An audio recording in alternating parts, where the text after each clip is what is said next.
오후 예배 오신 성도님들 환영하고 축복합니다. 예배 가운데 말씀 가운데 하나님께서 놀라운 은혜를 허락해 주실 줄로 믿습니다. 먼저 15절 보시면 악인을 의롭다 하고 의인을 악하다 하는 이 두 사람은 다 여호와께 미움을 받느니라 이렇게 말씀하죠.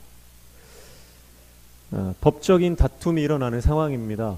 여기에서 악인을 의롭다, 의인을 악하다 하는 것은 법정에서 잘못된 판결을 내리는 재판장의 모습이다 이렇게 보시면 돼요. 아마도 뇌물을 받고 죄인을 무죄로 석방하는 그런 장면 혹은 또 그 반대의 장면을 생각해 볼 수가 있겠습니다. 하나님께서는 이러한 판결을 미워하신다 그렇게 말씀하시는데요. 여기에서 미워하신다는 정확하게 번역하면 역겨워하신다 그런 뜻이에요. 그러니까 하나님께서 자기 사리 사욕을 위해서 다른 사람을 억울하게 만드는 사람, 그리고 죄 있는 사람을 또 그냥 죄 없다고 그렇게 풀어주는 그런 경우에는 하나님께서 그러한 일들을 굉장히 역겨워하신다 그렇게 말씀을 하고 있는 거예요. 그래서 여러분 우리가 인생을 살아가면서 앞에서 이제 1절부터 14절까지 우리가 수요일날 봤는데 핵심이 뭡니까? 결국은 17장 1절에 보면 마른 떡 한 조각만 있고도 화목하는 것이 제육이 집에 가득하고도 다투는 것보다 낫다 그랬잖아요. 자, 여기에서 채식이 더 좋다, 고기 많이 먹지 말라 그런 뜻이 아니라 그랬죠. 여기서 제육이라고 하는 것은 제사 음식을 말하는 겁니다. 그러니까 여기서 제육이 많다 이것은요, 제사를 드리는, 예배를 드리는 행위는 있다는 거예요. 그러니까 화목제물을 드리는데 화목제물을 드리는 이유가 뭡니까? 하나님과 화목하고 또 이웃과 화목하기 위해서 화목제물을 드리는 거예요. 화목제를 드리고 나면 그 제물은 식구들이 나눠 먹거든요. 그러니까 여기에서 제육이 많다는 것은 제사를 드렸다는 거죠. 특별히 화목제를 드렸다는 거예요. 그러면 화목제를 드렸다면은 서로 화해하고 서로 화목하고 서로 용서하고 서로 사랑하고 이게 마땅한 거잖아요. 그런데 화목제물은 드려놓고 다툰다는 거죠. 그러니까 예배는 있는데 형식은 있는데 그 안에 사랑이 없다 그런 말이에요. 그러니까 우리가 화목제물을 드릴 수 없는 그런 가난한 형편이라 하더라도 풀, 채소, 마른 떡 한 조각 그것만 있어도요 정말 형제가 서로 사랑하고 형제가 서로 화목하고 형제가 서로 용서하고 살아가면 화목제물을 드릴 수 없는 상황이라도 하나님 그거 기뻐하신다는 거죠. 그러니까 우리 교회가 재정이 풍족하지 못하고 여러 가지로 시스템이나 프로그램이 잘 갖춰져 있지 못하다 할지라도 우리 안에 서로 사랑하고 우리 안에 서로 용서하고 우리 안에 서로 이해하고 서로 위해서 기도해주는 관계가 되면 그 관계가, 그 공동체가 건강한 공동체고 하나님께서 기뻐하시는 공동체다. 여러분 집안이 부자 되기를 원하죠? 부자 되시기를 축복합니다. 네, 아멘 하신 분들만 될 줄로 믿습니다. 지금 말고 방금 전에 지금 하신 분들은 늦었습니다. 다음에 할 때 또 원래 타이밍이에요. 타이밍을 잘 잡으셔야 되는데 부자 되기를 축복하지만 그러나 부자 되는 게 복이 아니에요. 부자가 되는 것이 복이 아니라 내가 정말 라면 한 그릇을 끓여 먹어도 그걸로 기쁘고 행복하고 감사하고 아무리 돈이 많아도 감사가 없으면 그건 불행한 거예요. 행복한 가정, 감사가 충만한 삶이 되시기를 축복합니다. 그래야 행복한 거예요. 그러면서 9절에 보면 허물을 덮어주는 자는 사랑을 구하는 자요 그것을 거듭말하는 자는 친한 벗을 이간하는 자다 그랬잖아요. 그러니까 정말 하나님의 지혜가 임하고 하나님의 은혜가 임한 사람은 어떤 삶을 살아간다? 덮어주는 삶을 살아간다 그랬어요. 하나님께서 우리 인생을 그 보혈로 덮어주시는 것처럼 카프라, 덮어준다라고 했죠. 칠해주고 덮어주고 뚜껑을 탁 덮어서 그 위에 하나님이 임재해 주시는 것, 그게 덮어주시는 카프라의 은혜라 그랬잖아요. 그러니까 하나님의 은혜를 받은 사람은 그 은혜를 나누고 베풀고 실천하고 살아갈 수밖에 없다. 그러니까 하나님의 지혜, 하나님의 은혜, 하나님의 놀라운 성령의 충만함을 받은 사람은요 허물을 덮어준다. 잘못을 들춰내는 사람이 있고 잘못을 다 까발려가지고 그 사람을 완전히 매장시키는 사람이 있는가 하면은 정말 뉘우치는 자를 용서해주고 그 사람을 정말 안아주고 그 사람에게 새 기회를 주는 사람이 있다는 거죠. 그래서 여러분, 우리가 하나님이 우리를 덮어주지 않으면 우리는 기회가 없어요. 누가 이 자리에 앉아 있겠습니까? 다 심판받아 마땅한 존재인데, 여러분, 하나님이 우리를 그 보혈로 덮어주셨기 때문에, 죄가 없는 게 아닙니다. 덮어주셨다라는 것은 죄가 없어지는 게 아니라 죄가 있지만 죄 없는 것처럼 여겨주신다. 덮고 간다는 거예요. 그러니까 내가 덮임 받았다라고 하는 것은 내 안에 여전히 부족하고 연약하고 죄가 많지만 허물투성이지만 덮임 받았다는 그 은혜 때문에 겸손히 하나님 앞에 감사할 수밖에 없는 거예요. 그래서 교회 안에 덮어주는 사람이 많아야 교회가 하나가 됩니다. 드러내는 사람이 계속 많으면 그 사람을 통해, 그 사람 때문에 뭐라고 돼요? 친한 벗을 이간한다. 그러니까 관계가 다 갈라지고 깨지고 다 쪼개진다. 분열된다. 그렇게 말씀하는 거예요. 그래서 15절에 다시 돌아오시면요, 잘못된 판결, 이 판결은 어떤 판결입니까? 자기 사욕을 위해서 죄를 지은 사람도 죄 없다 해주고, 또 정말 의인인데도 억울하게 누명을 씌우고 그 사람이 손해를 보게 하고 그 사람이 그 모함을 당하게 하는 그런 일입니다. 하나님께서 이런 거 미워하신다, 아니 역겨워하신다, 그렇게 말씀하시는 거죠. 사랑하는 성도 여러분, 오늘 저와 여러분이 하나님의 은혜로 살아가는 은혜의 사람 되시기를 축복합니다. 그래서 하나님의 사람, 가장 본질적으로 두 개를 붙들어야 된다 그랬어요. 그게 뭡니까? 헤세드와 에메트, 은혜와 진리다. 그래서 우리 이 은혜와 진리를 우리에게 적용해요. 나 자신에게 먼저 적용하셔야 돼요. 그래서 은혜가 있어야 산다. 나는 은혜 아니면 살 수 없는 존재다. 연약한 존재다. 부족한 존재다. 나는 죄인이다. 그래서 로마서에 보니까 하나님이 우리를 3번 사랑하셨어요. 언제 사랑하셨어요? 우리가 아직 죄인 되었을 때에, 우리가 아직 연약할 때에, 우리가 아직 원수 되었을 때에. 그렇게 우리가 조건이 있어서 자격이 있어서 사랑하시는 게 아니고, 연약하지만 죄인 되었지만 하나님과 원수 되었지만 우리를 사랑하시는 거죠. 그게 은혜거든요. 그 은혜로 우리가 살아간다. 그 은혜가 필요하고요. 두 번째가 진리예요. 에메트예요. 진리가 있어야 된다. 그래서 죄에 대해서는 단호하게 진리로. 그래서 모든 악한 것들, 모든 세속적인 것들, 그런 것들부터 진리로, 우리가 진리를 붙들고 타협하지 않는 삶으로 살아야 된다. 16절에 미련한 자는 무지하거늘 손에 값을 가지고 지혜를 사려 하면 어찌 민고, 그렇게 말하잖아요. 새 번역에는 이렇게 번역합니다. 미련한 사람의 손에 돈이 있음들 배울 마음이 없으니 어찌 지혜를 얻겠느냐, 그렇게 말해요. 여러분, 지혜를 돈으로 살 수 있습니까? 지혜는 돈으로 살 수가 없어요. 그런데 미련한 사람은요, 돈이 있어도 돈으로도 지혜를 살려고 안 한다는 거예요. 그러니까 무슨 말이냐면 대가 지불을 안 한다, 이 말이죠. 여러분, 어떤 것이라도요, 공짜는 없습니다. 아무리 작은 물건을 하나 사도 거기에 맞는 값을 지불해야만 그것이 자기 소유가 되는 거예요. 그 어떤 것도 공짜는 없습니다. 대가 지불이 반드시 필요합니다. 하물며 하나님의 지혜, 하나님이 주시는 놀라운 은혜를 대가 없이, 대가 지불 없이 어떻게 우리가 얻겠습니까? 우리는 사모하는 마음이 있어야 돼요. 그러니까 배울 마음이 없는데 어떻게 지혜를 얻겠느냐, 이렇게 해석하는데요. 배울 마음이 뭡니까? 바로 은혜를 사모하는 마음이죠. 하나님의 지혜를 갈급해하는 마음이죠. 하나님께서 기뻐하시는 그 영적인 세계를 정말 추구하는 그런 마음이에요. 그래서 여러분, 세상 사람들은, 지혜가 없는 사람들은 끊임없이 세상의 것을 추구하고 세상의 것을 갈망합니다. 그러나 하나님의 사람은 하나님의 지혜와 하나님의 은혜와 영적인 것에 대해서 갈급해하고 추구하고 갈망한다라고 하는 것이죠. 잘못된 것을 갈망하고 잘못된 것을 취하면 그것이 우리의 영혼을 파괴하고 우리의 생명을 앗아갑니다. 우리가 아무리 갈증이 난다고 해도 바닷물을 마시면 어떻게 되나요? 바닷물을 마시면 마실수록 우리는 더 갈증이 나고요. 결국은 내 몸에 있는 모든 물들이 다 빠져나가서 말라 죽어버려요. 그러니까 절대 목마르다고 바닷물은 마시면 안 됩니다. 조금만 마시면 괜찮겠지. 한 모금만 마시면 괜찮겠지. 한 모금만 마시면요, 갈증이 몇 배로 증폭이 되고요. 결국은 내 몸에 있는 물이 싹 빠져나가서 죽어버리는 거예요. 세상의 것이 그런 겁니다. 조금만 먹으면 괜찮겠지. 조금만 취하면 괜찮겠지. 조금만 누리면 괜찮겠지. 그런데요, 그게 내 인생에 들어오는 순간 그 갈증이요, 수십 배, 수백 배로 증폭이 되는 거예요. 결국은 내 영혼이 완전히 말라 비틀어져 죽어버리는 겁니다.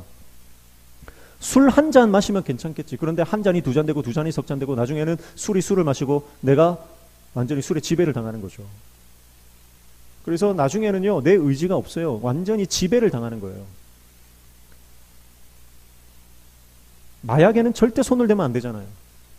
한 번 너무 궁금해서 한 번은 괜찮겠지. 어떤 분이 그랬대요. 마약에 빠져가지고 치료센터에 들어온 분이 그랬대요. 이 미련한 사람들, 세상에 태어나서 마약도 한 번 안 해보고 이렇게 좋은 걸 안 해보고 실제로 그렇게 고백했다는 거예요. 이렇게 좋은데, 보통 우리가 사람이 즐거우면요, 우리 뇌에서 호르몬이 나옵니다. 뭐 엔돌핀이라든지 뭐 도파민이라든지 그런 우리를 즐겁게 하고 기쁘게 하고 막 이렇게 쾌락 세포가 나오거든요. 그러니까 그런 것 때문에 우리가 즐거운 거예요. 호르몬 때문에요. 하나님이 참 우리를 그렇게 신묘막측하게 지으셨다 그러잖아요. 그런데 이 마약이 딱 들어오는 순간요, 우리가 일반적인 상황에서 나오는 뭐 도파민, 엔돌핀 이런 게요, 수십 배, 수백 배, 수천 배가 나온다는 거예요. 그러니까 한 번만 하면 괜찮겠지. 와, 이렇게 기쁜 걸, 이렇게 좋은 거를 왜 세상 사람들은 못하게 할까? 저 바보들, 그렇게 생각하다는 거죠. 그런데 처음에는 좋았는데 그 약효가 딱 끊기고 나면요, 그때부터 어마어마한 고통이 찾아오는 거예요. 금단 증상. 온몸에 막 벌레가 기어다닌 것 같고, 온몸 뼈가 막 쑤시고, 온몸을 막 칼로 도려내는 것 같은 고통이 찾아온다는 거죠. 여러분, 세상의 쾌락이라고 하는 것이 그렇게 순간적입니다. 그리고 쾌락이 그냥 끝나버리면 괜찮겠지만 끝나고 나면 어떻게 됩니까? 어마어마한 고통이 우리에게 닥쳐오는 거예요. 그래서 또 약을 찾아야 되고, 이게 반복이 되는 거죠. 그래서 지난번에 말씀드렸지만 이 약을 끊기 위해서는요, 최소한 9개월을 이 약을 금단을 해야 된다는 거예요. 최소한 9개월을 끊어야 되는데, 그런데 이게 감옥에 갇혀가지고 약을 해서 이제 걸리면 징역을 살지 않습니까? 그럼 징역을 살면서 9개월 약을 끊었다. 그러면 이제 약에서 해방되느냐? 그렇지 않다는 거예요. 감옥에 갔다 와도 중독이 끊기질 않습니다. 왜냐하면 그 감옥 안에서 끊임없이 스트레스를 받고 그 감옥 안에서 끊임없이 이 안 좋은 그 영향들을 받기 때문에 단순히 약을 끊었다고 해서 중독에서 해방되는 게 아니다. 그러면 9개월 동안 뭘 해야 되느냐? 건강한 자극을 9개월 동안 계속 받아야만 약이 끊어진다는 거예요. 최소한 9개월이에요. 최소한. 그게 이제 전문가가, 의사가 하는 말이에요. 그러니까 여러분, 우리가 세상 것에 취해 있으면요, 그것을 어떻게 끊습니까? 뭐 청년들이나 뭐 성도들이나 한 번씩 이렇게 찾아와서 도무지 내가 이걸 못 끊겠습니다. 담배를 끊고 싶은데 못 끊겠습니다. 술을 끊고 싶은데 못 끊겠습니다. 음란한 것을 끊고 싶은데 못 끊겠습니다. 그러는데요, 못 끊는 이유가 뭐예요? 부정적인 동기를 가지고 끊으려고 하니까 못 끊는다는 거예요. 내가 이거 하면 안 되는데, 내가 이거 하면 안 되는데, 이거 하면 죄인데, 그렇게 하고 끊으려고 하니까 안 끊어진다는 거예요. 어떻게 끊어야 되는 거예요? 긍정적인 자극, 건강한 자극을 끊임없이 받으면서 그걸 끊어나가야 된다는 거예요. 그래야만 끊어진다는 거죠. 그래서 약을 끊었던 사람, 모든 중독에서 벗어났던 사람들은요, 그 약보다 더 고귀한 가치, 더 고결한 어떤 목표를 가지고 그것을 바라볼 때 약이 끊어진다는 거예요. 세상 죄가 끊어진다는 거죠. 그래서 어떤 학교를 세운다든지 병원을 세운다든지 많은 내가 가진 것으로 다른 사람을 돕고 기부를 하고 그런 어떤 순수하고 더 높은 가치를 추구할 때 중독에서 벗어날 수 있다. 그렇게 말하는 거예요.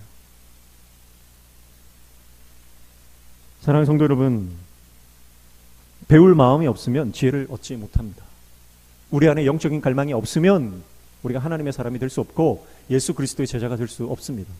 오늘 저와 여러분 안에 배우려는 마음, 하나님의 영적인 거룩한 것을 추구하는 영적 갈망들이 우리 안에 일어나기를 축복합니다. 그러기 위해서 반드시 필요한 것은 대가 지불이라 그랬어요. 대가 지불을 하시고, 대가 지불이라고 하는 것은 우리가 애를 써야 된다는 거예요. 어떻게 애를 씁니까? 말씀 앞으로 나아가고, 기도의 자리로 나아가고, 은혜의 자리로 나아가고. 교회의 부흥을 꿈꾸는데 기도 자리가 텅텅 비어 있다. 여러분, 그러면 교회 부흥을 실제로 꿈꾸는 게 아닙니다. 온 성도들이 우리 교회가 부흥되기를 원합니다, 그렇게 말하면서 기도합시다 할 때 기도의 자리가 텅텅 비어 있으면요, 그는 입술로만 교회 부흥을 원하는 것이 실제로 교회 부흥을 원하는 게 아닙니다. 교회 부흥은 저절로 일어나는 게 아니라 눈물 뿌려야 됩니다. 자녀가 잘 되기를 원하면서 자녀를 위해서 기도하지 않는다면 자녀가 잘 되기를 원하는 것이 거짓말이라는 거예요.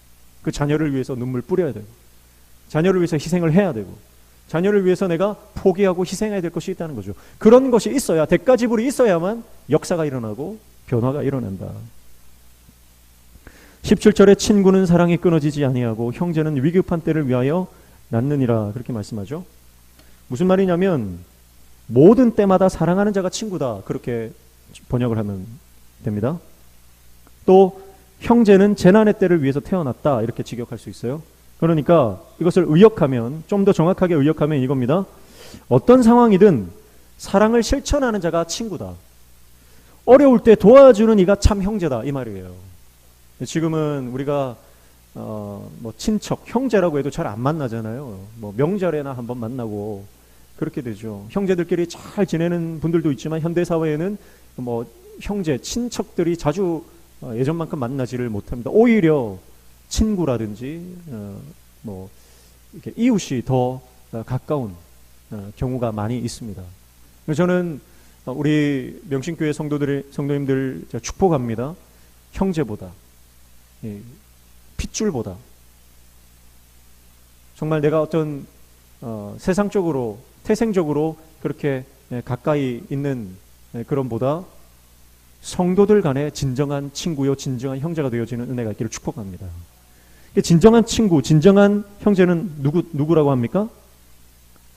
언제나 사랑하는 사람, 어려울 때 도와주는 사람, 그 사람이 친구요, 형제다, 그렇게 말하는 거죠. 성도가 아파서 눈물 흘리고 있는데 나 몰라라 하고 전혀 관심이 없다, 그러면 그 사람은 형제가 아니다, 그렇게 말씀하시는 거죠.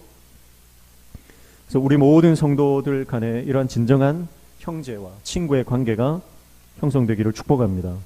18절에 지혜 없는 자는 남의 손을 잡고 그의 이웃 앞에서 보증이 되느니라, 그렇게 말씀하죠. 남의 손을 잡는다라고 하는 것은 손바닥을 이렇게 마주치거나 악수를 하거나 하는 행위를 말합니다. 이것은 뭘 말하냐면 약속을 하는 거예요. 맹세를 하는 겁니다. 고대 사회에서 남의 손을 잡는다, 이것은 그 사람에게 맹세를 하고 약속을 한다, 그런 의미예요. 그러니까 지혜 없는 자는 남의 손을 잡는다는 뜻은 무슨 뜻이 될까요? 함부로 맹세한다는 뜻이에요. 쉽게 약속을 한다는 그런 뜻이죠. 그리고 그 이웃 앞에서 보증이 된다, 이 말도 그 이웃들에게 함부로 장담하고 함부로 쉽게 이렇게 맹세를 한다, 그런 뜻이죠. 그러니까 지혜자는요, 자신의 한계를 정확하게 압니다. 내 인생을 내가 책임질 수 없는 인생이라고 하는 것을 누구보다 잘 알죠. 그게 지혜입니다. 그래서 지혜는 샤마, 듣는 것이 지혜다 그랬잖아요.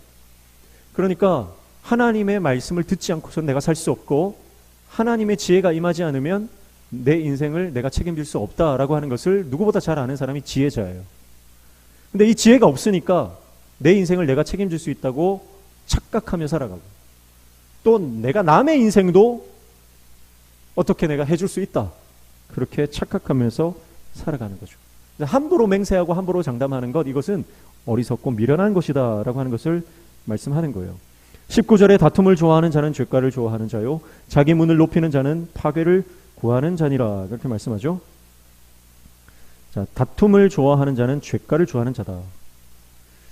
다툼을 좋아하는 자가 죄를 좋아한다, 그렇게 말하고요. 자기 문을 높이는 자, 자기 출입문을 높이는 자는 파괴를 구하는 자다. 파괴를 추구한다, 그런 뜻이에요. 자, 그러니까 결국은 우리가 죄에 빠져 살면 결국은 다툼과 파괴, 그리고 출임을 높인다라고 하는 것은 교만이거든요.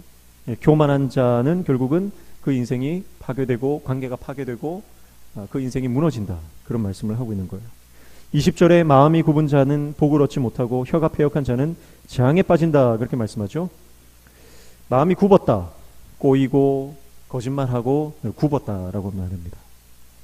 그러니까 그런 사람은 복을 얻지 못한다 이랬는데요. 여기서 말하는 복이라고 하는 것은 행복과 기쁨과 평안 이런 것들을 말하는 거예요. 그러니까 늘 마음이 꼬여 있는 사람은요 행복할 수가 없어요. 마음이 뒤틀린 사람, 또 말로 늘 거짓말을 하는 사람, 이 사람에게 행복이 있을 수가 없죠. 평안이 있을 수가 없죠. 늘 불안합니다. 또 혀가 패역하다라고 하는 것은 말로써 속이고 했던 말을 막 뒤집고 하는 사람을 말하는 거예요. 여기서 이런 말하고 저기서 저런 말하고 자기가 이런 말 해놓고 또 돌아서서 뒤집고 그런 사람입니다. 그런 사람은 어떻게 된다는 거예요? 재앙에 빠진다. 비참한 신세가 된다 이 말이죠. 그러니까 우리가 마음이 얼마나 중요한지, 마음이 굽으면 안 된다 먼저 말씀하고, 그리고 말이, 우리 혀가, 결국은 말이라고 하는 것은 내 생각에서 나오는 것이고 내 마음에서 튀어나오는 거거든요.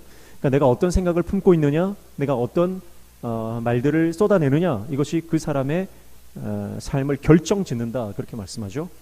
우리가 오늘 아침에도 살펴봤고 또 금요일에도 살펴봤듯이 육신의 생각은 사망이다. 내 마음에, 잠언에서 마음, 레브는요 내 존재의 본질을 말하는 거예요. 그러니까 내 마음 안에, 내 생각 안에 어떤 생각들이 꽉 들어차 있느냐에 따라서 결과가 달라진다. 사망으로 치달을 수도 있고, 영의 생각은 뭐라고 그랬어요? 생명과 평안이다. 생명과 평안. 그래서 우리가 영의 사람이 되느냐, 육신의 사람이 되느냐, 거기에 따라서 결국은 우리의 삶이 결정된다라고 하는 것을 말하는 것입니다. 21절에 미련한 자를 낳는 자는 근심을 당하나니 미련한 자의 아비는 낙이 없느니라 그렇게 말씀하죠.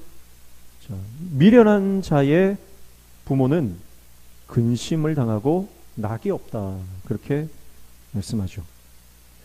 미련하다라고 하는 것은 여기서 수치심을 모르는 상태입니다.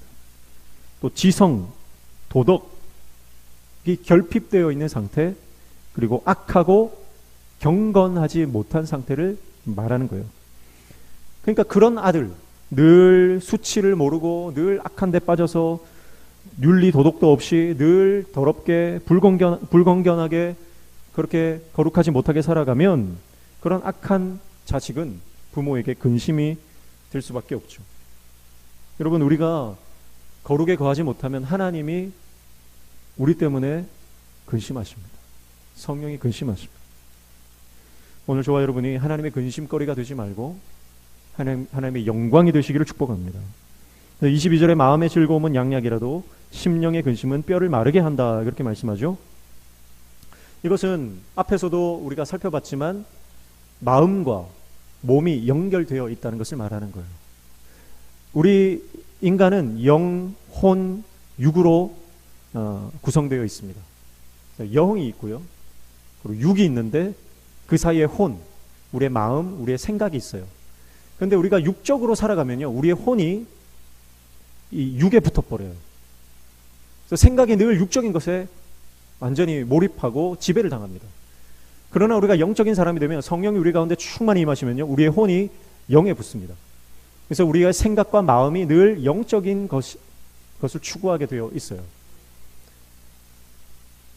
그러니까 여러분, 우리가 늘 우리 마음에 하나님의 영에 임하셔서 하나님 주시는 하늘의 기쁨과 하늘의 평강과 확신과 소망 가운데 살아가면요, 뭐가 영향받냐면 몸이 영향을 받아요. 연결이 다 되어 있기 때문에 그런 거예요.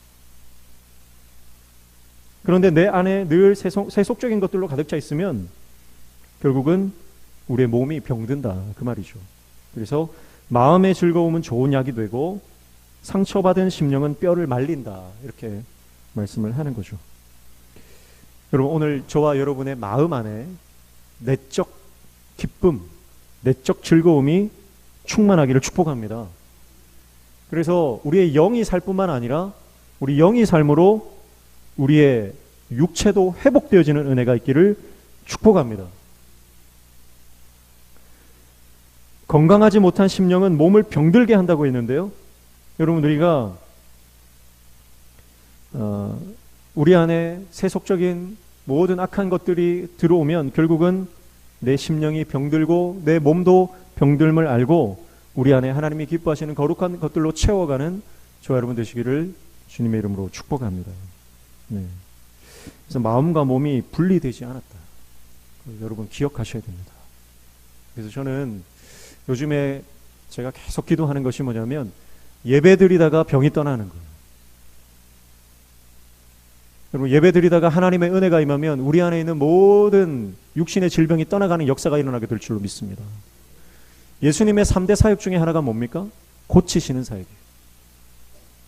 예수님은 고치는 사역을 가장 먼저 하셨어요. 왜냐하면 병든 자들이 고침받을 길이 예수님 외에는 그 당시에 없었어요. 그래서 가는 곳마다 병을 고쳐주셨어요. 고치시고 싸매시고 회복시켜주시고, 이 치유 사역을 예수님은 가장 집중적으로 하셨어요. 그런데 치유 사역에서 머물지 않았죠. 치유 사역하고 나서 하시는 궁극적인 사역은 뭡니까? 그들의 영혼을 구원하는, 영혼을 치유하는 사역입니다.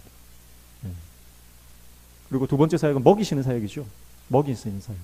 먹이시고 그들의 필요를 채워주시고, 먹이시는 사역을 하시고 가르치는 사역을 하시고 전도하시고. 그래서 여러분, 우리 안에 하나님의 은혜가 임하면 육신의 질병이 떠나가고 우리의 마음의 상처가 회복되는 역사가 일어날 줄로 믿습니다. 그래서 영혼육이 연결되어 있기 때문에 우리 영이 살면 육도 함께 살아납니다. 그리고 육이 병들었다 하더라도 내 영이 살아있으면요, 병에 지지 않습니다. 병에 지지 않아요. 항암 치료를 수백 번 받아도 그것이 전도의 도구가 되는 사람이 있는가 하면 조그마한 병에 걸려도 절망하고 좌절에 빠지는 사람이 있다는 거예요. 그럼 오늘 우리가 영의 사람이 되면, 성령의 사람이 되면 어떠한 상황과 형편 가운데서도 우리가 믿음으로 주님 바라보고 나아가게 될 줄로 믿습니다. 아침에 잠시 말씀드렸지만 긍정적인 사람은 뭘 본다고요? 긍정적인 사람은 늘 청색 신호만 봅니다. 그러나 부정적인 사람은 뭘 본다고요? 늘 빨간 불만 보는 거예요. 빨간 불만 보여요. 그런 사람들은 안 될 것만 보이고 안 되는 이유만 찾아요. 그러나 하나님 믿는 사람들은 뭘 본다고요? 생명이다. 하나님만 본다는 거예요. 색깔 관계 없다는 거예요. 하나님만 본다. 그래서 믿음이 뭐라고요? 믿음은 예수님 바라보는 거다. 믿음 좋다라고 하는 게 뭡니까? 열심히 교회 다니고 봉사하고 섬기고 내가 모태신앙이고 내가 40년 50년 내가 근속을 했고, 그게 믿음 좋은 게 아닙니다. 믿음 좋은 것은 어떤 상황에든 예수님 바라보는 것, 그게 믿음 좋은 거예요. 아파도 예수님 바라보고, 병들어도 예수님 바라보고, 사고가 있어도 예수님 바라보고, 어떤 상황이든, 억울한 상황이든, 정말 내가 누명을 쓰고 오해를 받고 사람들이 등을 돌리는 그런 상황이라도 예수님 바라보고 말씀 붙쫓아 살아가면 그 사람이 믿음 좋은 사람이에요. 정말 어려울 때 내 믿음의 현주소가 드러난다. 끝까지 예수님 바라보는 믿음의 사람 되시기를 축복합니다. 23절, 악인은 사람의 품에서 뇌물을 받고 재판을 굽게 한다. 앞에서 말했던 것과 같은 거죠. 악인을 의롭다고 의인을 악하다 하는 것, 여호와께서 역겨하시는 것이다. 15절에 말씀했는데요. 23절, 뇌물 받고 재판 굽게 하는 사람, 악한 사람이다. 정확하게 지적을 하고요. 24절, 지혜는 명철한 자 앞에 있거늘 미련한 자는 눈을 땅 끝에 두느니라. 자, 이렇게 말씀해요. 24절이 굉장히 재밌는 말씀인데요. 무슨 말이냐면 여기서 보면 지혜가 어디에 있다고요? 명철한 자 어디에요? 앞에 있대요. 여기서 앞에 있다라고 하는 것은요, 누군가의 바로 앞에 함께, 누군가의 바로 옆에 있다, 이런 뜻이에요. 그러니까 지혜가 멀리 있다는 뜻이 아니라 가까이 있다는 뜻이죠. 명철한 자, 명철이라고 하는 것은 통찰력이에요. 이해력이에요. 알아듣는 거예요. 잠언에서 알아듣는 게 중요하다 그랬잖아요. 자, 알아듣는 사람, 명철한 사람은요, 지혜가 멀리 있지 않고 어디 있다는 걸 깨닫는다는 거예요? 지금 내 옆에 있다는 걸 깨닫는 거예요. 그래서 붙잡는 거예요. 그런데 미련한 자는요, 눈을 어디 둔다고요? 땅 끝에 둔다고요. 그러니까 지혜가 바로 옆에 있음에도 불구하고 알아보지를 못한다. 그래서 저 멀리 있는 어떤 허황된 것만을 쫓는다 이 말이에요. 하나님의 은혜가 어디 있습니까? 지금 이 자리에 있는 줄로 믿습니다. 어떤 분들은요, 기도원에 올라가야만 은혜 받는다 생각하는 사람들이 있어요. 기도원에 가야 막 불 받고 막 무슨 부흥 집회를 가야만 내가 하나님의 음성을 듣고 그렇게 생각하시는 분들이 있어요. 그래서 그런 데만 쫓아다니시는 분들이 있다고요. 정작 본 교회에서는 은혜 못 받고 본 교회에서는 하나님과 동행하는 삶을 살지 못하는 그런 인생들이 있다는 거죠. 그러나 여러분, 하나님의 은혜는 어디 있다고요? 지금 내 바로 옆에 있다는 거예요. 사모하는 심령에게 하나님의 은혜를 부어주시는 줄로 믿습니다. 멀리 있는 게 아니에요. 지금 내 옆에 있는 거예요. 하나님의 은혜를 사모하고 주님, 지금 내가 주님을 갈망합니다. 주님, 지금 주님의 종으로 내가 쓰임받기로 합니다. 그런 사람에게 하나님은 지금 은혜를 주신다는 거예요. 큰 교회, 좋은 프로그램 있는 교회, 유명한 강사가 있는 교회, 그런 교회, 그런 집회에만 하나님이 역사하는 게 아니다라고 하는 겁니다.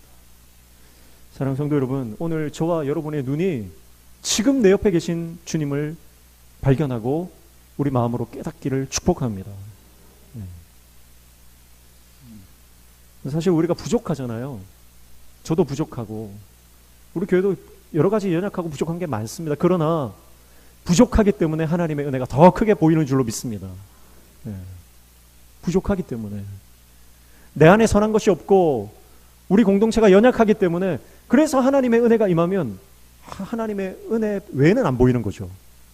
근데 우리가 꼭 그런 큰 집회나 뭐 유명한 강사 목사님이나 그런 분만 쫓아다니면 결국은 사람이 보이는 거예요.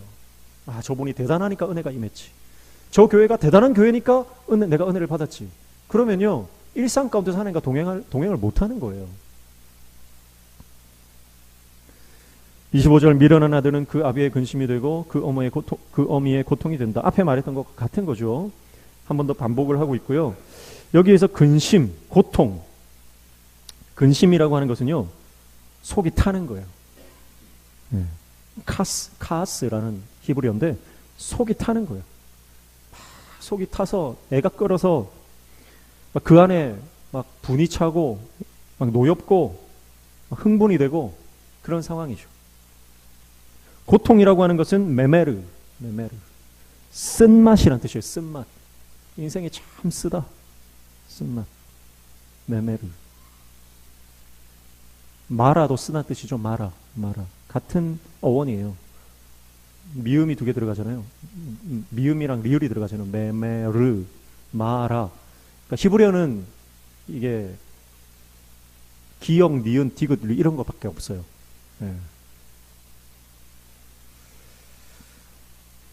쓴맛이에요. 그래서 결국 우리 인생에 지혜가 없으면 우리 인생이 속이 타들어가고 쓰다 이 말이에요. 속이 타들어가고 쓰다. 그러니까 우리가 뭐 음식도 그렇지 않습니까? 음식도 자극적인 걸 먹으면요, 하루 종일 속이 쓰려요. 그러나 정말 좋은 음식을 먹으면요, 속이 편안하고 그리고 건강해지죠. 요즘 현대인들이 밤마다 야식을 먹는데 다 매운맛에 빠져가지고요. 다 매운 것, 자극적인 걸 찾는다는 거죠. 그만큼 스트레스를 많이 받기 때문에 그런 거 아니겠습니까? 여러분, 우리의 삶의 진정한 스트레스를 해결해 줄 수 있는 유일한 길은 예수 그리스도의 은혜의 복음 외에는 없는 줄로 믿습니다. 은혜가 임하면 우리 안에 평강이 임하는 거죠. 근데 그 은혜가 없으니까 다른 걸로 달래놓는 거예요. 매운 걸로, 자극적인 걸로, 막 달달한 걸로, 막 이런 걸로 막 달래려고 합니다. 그러나 그것이 우리 인생의 근원적인 근심과 고통을 해결할 수 없다. 하나님의 지혜와 은혜와 하나님의 진리만이 우리 삶을 해결해 준다. 26절, 의인을 벌하는 것과 귀인을 정직하다고 때리는 것은 선하지 못하니라. 또 반복이죠. 의인을 벌하지 말라. 귀인을 때리지 말라. 그것은 선하지 못하다. 그러니까 우리 인생 가운데 끊임없이 지금 반복하는 것이 뭐냐면 불의의 재판을 하지 말라. 판단을 그르치지 말라. 그렇게 말씀하는 거예요. 그래서 우리 판단을 참 신중하게 해야 됩니다. 판단과 결정을 내릴 때 정말 신중하게 말씀의 기준을 가지고 내려야 된다는 것이고요. 27절 말을 아끼는 자는 지식이 있고 성품이 냉철한 자는 명철하니라 그렇게 말씀합니다. 그래서 어떻게 신중하게 결정할 수 있느냐? 첫 번째 말을 아끼라는 거예요. 말을 아끼라. 말을 아끼면 잘못된 판단을 많이 줄일 수가 있습니다. 그래서 말을 아끼는 자가 지식이 있는 자다 그렇게 말씀하는 거고요. 그 다음에 성품이 냉철한 자가 명철하다. 그래서 어떻게 좋은 현명한 판단을 낼 수 있냐면 성품이 냉철해야 된다 그렇게 말씀하는 거예요. 성품이 냉철하다라고 하는 것은 마음이 침착하다 그런 뜻이에요. 침착하다. 그러니까 쉽게 흥분하지 않고 감정대로 선택하지 않고 침착하게 말씀에 근거해서 판단을 내려라 그런 말씀이고요. 그래서 28절에 동일한 말씀을 또 하는데요. 미련한 자라도 잠잠하면 지혜로운 자로 여겨지고 그의 입술을 닫으면 슬기로운 자로 여겨진다 그렇게 말씀하죠. 침묵, 잠잠하다라고 하는 것, 입술을 닫는다라고 하는 것은 침묵이라는 것이고요. 어떤 우리 인생에서 어쩌면 말을 많이 하는 것보다 때로는 침묵이 훨씬 가치가 있다. 그런 말씀을 하는 거죠. 그래서 내가 말을 해야 될 때가 있고요. 침묵해야 될 때가 있습니다.